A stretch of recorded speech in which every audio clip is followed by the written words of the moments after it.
முருகா சரணம். மயிலும் சேவலும் துணை.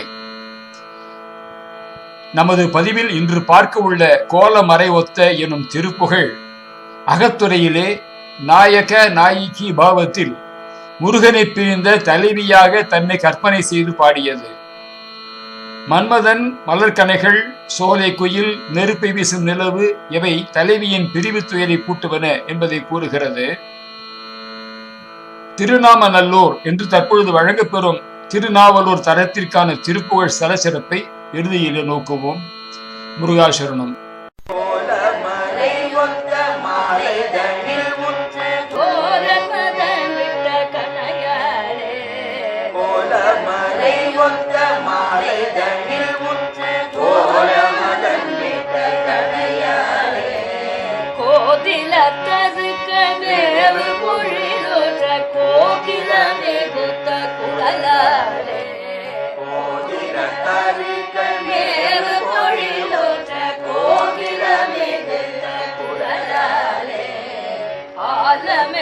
விட்டு வீசு கலை பற்றி ஆலவிட்டு நிலவாலே, ஆலமென விட்டு வீசு கலை பற்றி ஆலவிற்கு நிலவாலே, ஆவி தளர்வுற்று வாடும் என்னை நித்தம் ஆசை கொடனைக்க வரவே, ஆவி தளர்வுற்று வாடும் என்னை நித்தம் ஆசை கொடனைக்க வரவேணும்.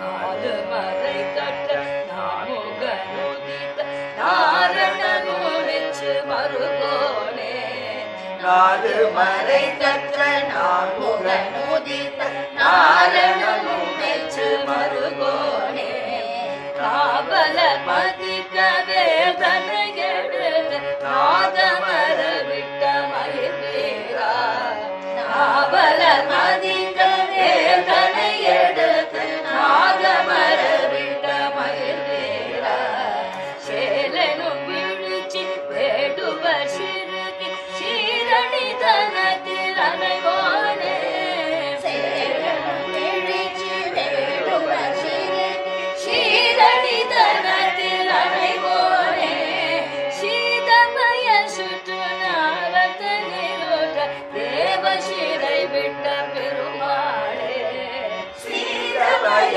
சுற்று நாவத்தனிலோட தேவ சிறை விட்ட பெருமாளே, ஆவி தளர்வுற்று வாடும் என்னை நித்தம் ஆசை கொடனைக்க வரவேணும், சீதமய சுற்று நாவத்தனிலோட தேவ சிறை விட்ட பெருமாளே.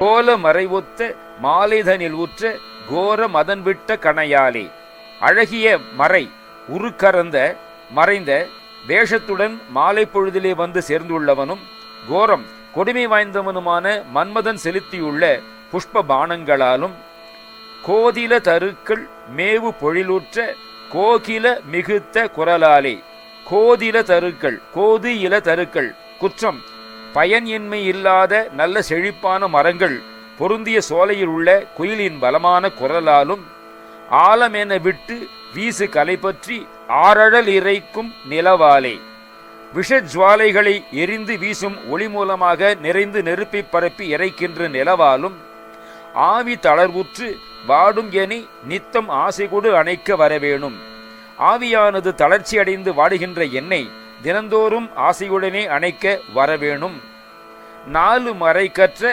நான்முகன் உதித்த நாரணனும் மெச்சு மருகோனே, நான்கு வேதங்களையும் கற்ற பிரம்மனை தோற்றுவித்த நாரணனும் மெச்சுகின்ற மருகனே, நாவலர் மதிக்க வேல்தனை எடுத்து நாகமரவிட்ட மயில் வீரா, நாவலர் புலவர்கள் மதிக்கும்படி வேலாயுதத்தை எடுத்து நாகம் கிரௌஞ்சமலை பொடிபடச் செலுத்தின மயில் வீரனே, சேரினும் விழிச்சி வேடுவர் சிறுக்கி சீரணி தனத்தில் அடைவோனே, சேல்மீன் போன்ற கண்ணை உடைய வேடுவ பெண்ணின் சீரும் அழகும் கொண்ட கொங்கையில் அணைபவனே, சீத வயல் சுற்று நாவல் தனில் உற்ற தேவர் செறிவிட்ட பெருமாளே, குளிர்ந்த வயல்கள் சூழ்ந்துள்ள நாவலூரில் வீற்றிருக்கும் பெருமாளே, தேவர்களை சிறையினின்றும் மீட்ட பெருமாளே, ஆவியானது தளர்ச்சியடைந்து வாடுகின்ற என்னை தினந்தோறும் ஆசையுடனே அணைக்க வரவேணும். முருகாசரணம். கோலமறையொத்த எனும் திருநாவலூர் திருப்புகழ் கேட்டோம். சுந்தரமூர்த்தி சுவாமிகளும் அவர் தந்தையாரான சடையநாயனார் அவதரித்து சிவ தொண்டாற்றிய பெரும்பதி திருநாவலூர். சுந்தரரின் தாயாரான இசைஞானியார் வாழ்ந்து தொண்டாற்றி முக்தி பெற்ற தலமுமாகும். கௌசிக கோத்திரரான ஆரூரருக்கும் சௌந்தரியாருக்கும் பிறந்தவர் சடையனார். அவருக்கு திருவாரூரில் கௌதம கோத்திரரான ஞான சிவாச்சாரியார் மகள் இசைஞானியாரை திருமணம் செய்வித்தனர். இந்த தம்பதியருக்கு பக்த ஜனேஸ்வரர் திருவுருளால் சுந்தரர் பிறந்தார். கோவிலின் உள்ளே சுந்தரர் சன்னதி இருக்கிறது. பறவை சங்கிலியார் சூழ எதிரில் வெள்ளை யானை நிற்க சுந்தரர் கையில் தாளமேந்தி காட்சி தருகிறார். உள்பிரகாரத்தில் நரசிங்க முனையரையர் பூஜித்த மிகப்பெரிய சிவலிங்க மூர்த்தம் இருக்கிறது. இந்த கோயிலில் இறைவன் திருப்பெயர் பக்த ஜனேஸ்வரர், திருநாவலேஸ்வரர், திருத்தொண்டீஸ்வரர், ஜம்புநாதேஸ்வரர், ஞானேஸ்வரர், மனோன்மணி நாயகர், விஷ்ணு பூஜிதர், சண்டேஷானுகிரகர், கருடானுகிரகர், விஷபாத விமோச்சகர், ஞானாச்சாரியர், சுந்தரானுகிரகர், கபர்த்தீஸ்வரர். இறைவியார் திருப்பெயர் மனோன்மணி, சுந்தரநாயகி, சுந்தராம்பிகை, நாவலாம்பிகை. தலமரம் நாவல் மரம். தீர்த்தம் கருட நதி என்னும் கெடில நதி. ஜாம்பூனத தீர்த்தம், கோமுகி தீர்த்தம். ஹிரண்யனை அழிக்க மகாவிஷ்ணு திருநாவலூர் தலத்து இறைவனான பக்த ஜனேஸ்வரரை வழிபட்டார். நரசிம்ம அவதாரம் எடுத்து தூணில் இருந்து வெளிப்பட்டு ஹிரண்யனை வதம் செய்ய வேண்டிய ஆற்றலை திருமாலுக்கு வழங்கிய தலம்தான் திருநாவலூர்.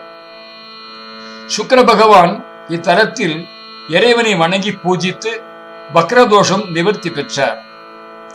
சுக்கிரன் காசியில் சிவலிங்க பிரதிஷ்டை செய்து பல காலம் பூஜித்தார். இவரது பூஜைக்கு மகிழ்ந்த சிவபெருமான் இறந்தவர்களை உயிர்ப்பிக்கும் சஞ்சீவினி மந்திரத்தை உபதேசித்தார். இதை அறிந்த அசுரர்கள் சுக்கிரனை தங்கள் குலகுருவாக ஏற்றுக்கொண்டார்கள். தேவாசுர போரில் இறந்த அசுரர்களை எல்லாம் சுக்கிரன் தன் சஞ்சீவினி மந்திரத்தால் உயிர்க்க செய்தார். அசுரர்களுக்கு நீதிக்கு மாறாக அழிவில்லாமல் போகவே சிவபெருமானுடன் தேவர்கள் முறையிட்டார்கள். சிவபெருமான் சுக்கிரனை விழுங்கினார். சிவபெருமான் வயிற்றில் பலகாலம் சுக்கிரன் யோகத்தில் இருந்தார். சிவபெருமான் அவருடைய வழிபாட்டிற்கு மெச்சி நவகிரக பதவி கொடுத்து அவரவர் கர்மவனிக்கு ஏற்ப செல்வத்தை வழங்கி வர உத்தரவிட்டார். சுக்கிரன் பூலோகம் வந்து சிவலிங்கம் ஸ்தாபித்து வழிபாடு செய்தார். அந்த இடம் திருநாவலூர் ஆகும். கிருதயுகத்தில் விஷ்ணு வழிபட்டார். திரேதாயுகத்தில் சிவப்பிரியர் என்பவர் சிவபூஜனை செய்து சண்டேஸ்வரர் பட்டம் பெற்றார். துவாபர யுகத்திலே பிரம்மா வழிபட்டார். பார்வதி தேவி சிவபூஜை செய்து தியான மார்க்கத்திலே வழிபட்டதால் மனோன்மணி என்று பெயர் பெற்றார். திருமால் வைகுண்டத்தில் சிவபெருமானை இதயத்திலே தியானித்திருந்த பொழுது அந்த ஆனந்தத்தால் அதிக வலுவாக இருந்தார். அதனை தாங்க இயலாமல் ஆதிசேஷன் நஞ்சை உமிழ்ந்த பொழுது அது கருடனை தாக்கி கருநிறமாக்கியது. ஆதிசேஷன் உமிழ்ந்த நஞ்சினால் கருநிறம் அடைந்த கருடன் ஜாம்பூனத தீர்த்தத்தில் குளித்து சிவபூஜை செய்து விஷம் நீங்கிய தலமாகும். கருவறை சுவற்றில் சண்டேஸ்வரர் வரலாறு சிற்ப வடிவிலே பால் கறப்பது, தந்தையார் மரத்தின் மீதேறி பார்ப்பது, திருமஞ்சனம் செய்வது, தந்தையின் கால்களை துணிப்பது, இறைவன் கருணை செய்வது வடிவமைக்கப்பட்டிருக்கிறது. நவகிரக சன்னதியில் சுக்கிரனுக்கு எதிராக அவர் வழிபட்ட சுக்கிரலிங்கம் இருக்கிறது. நவகிரகங்களின் நடுவில் உள்ள சூரியன் திசை மாறி மூலவரை பார்த்தவாறு இருக்கிறார். கோஷ்டமூர்த்தமாக உள்ள தட்சிணாமூர்த்தி உருவம் ரிஷபத்தின் முன்னால் நின்று வலக்கையை ரிஷபத்தின் மீது ஊன்றி மறு கையில் சுவடி ஏந்தி நிற்கும் அமைப்பு. அதை கண்டு மகிழத்தக்கது.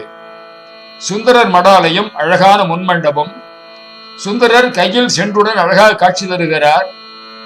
இங்குள்ள உட்கோயில் பக்த ஜனேஸ்வரர் எழுந்தருளி இருக்கக்கூடியது தொண்டீஸ்வரம் எனப்படுகிறது.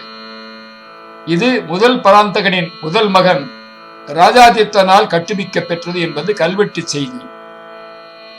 பங்குனி மாதம் 23 முதல் 27ஆம் நாள் வரை சூரியனின் ஒளிக்கதிர்கள் மூலவர் மீதும் மனோன்மணி அம்பாள் மீதும் படுகின்றன. சுந்தரர் ஜனன உற்சவம் ஆவணி மாதம் உத்தர நட்சத்திரம் அன்று சிறப்பாக நடைபெறுகிறது. வெள்ளிக்கிழமைகளில் சுக்கிரலிங்கத்திற்கும் சுக்கிரனுக்கும் சிறப்பு வழிபாடு நடைபெறுகிறது. இவ்வூரின் பெயர் திருநாவலூர் ஆயினும் இங்குள்ள கோயிலுக்கு திருத்தொண்டீச்சரம் என்றுதான் பெயர். இக்கோவிலில் உள்ள முதலாம் பராந்தக சோழருடைய 29ஆம் ஆண்டில் பொறிக்கப்பட்ட கல்வெட்டு ஒன்றும் ஏனைய கல்வெட்டுகளும் இவ்வூரை திருமுனைப்பாடி திருநாவலூர் திருத்தொண்டீஸ்வரமான ராஜாதித்த ஈஸ்வரம் என்று குறிப்பிடுகின்றன. இத்தொண்டீஸ்வரத்தை கற்றளியாக கருங்கல்லால் கட்டுவித்தவன் முதல் பராந்தக சோழனது முதல் மகனாகிய ராஜாதித்தன். இத்தலத்தில் கல்வெட்டுகள் கூறும் செய்திகள் பல இருக்கின்றன. முருகப்பெருமான் ஒரு முகமும் 4 கரங்களுடன் தேவியர் சூழ காட்சி அருளுகிறார். கடலூர் உளுந்தூர்பேட்டை வழியில உள்ள தலம். நாமும் சென்று தரிசித்து அருள் பெறுவோமா? பெருத்த பாருளி நீங்கள் வாருமே. முருகாசரணம். குகார்ப்பணமஸ்து.